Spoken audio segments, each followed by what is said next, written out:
अस्सलाम वालेकुम प्यारे बच्चों, उम्मीद करता हूँ आप सब खैरियत से होंगे। एक छोटे से गांव में रहता था बालू, एक आम से परिवार में। उसका ख्वाब था अपना खुद का कारोबार शुरू करना। एक दिन उसने फैसला किया कि वो शिकंजी का कारोबार करेगा। उसने अपने ख्वाब को हकीकत में तब्दील करने के लिए मेहनत और लगन से काम किया। बालू ने गांव के सबसे अच्छे लेमन्स और मिसाले इकट्ठे किए और अपनी शिकंजी की दुकान खोली। उसने अपनी दुकान को बालू की शिकंजी नाम दिया। शुरू शुरू में काम में मुश्किलात आई, लेकिन उसका इंतशाह और मेहनत ने उसे कामयाबी की ऊंचाइयों तक पहुंचाया। उसकी शिकंजी की मिठास और खासियत ने लोगों को मुतवज्जे किया और जल्द ही उसकी दुकान चलने लगी।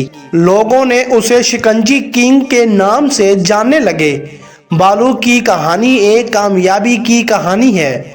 उसने अपने ख्वाब को हकीकत में बदला और अपने परिवार को भी फख्र महसूस करवाया।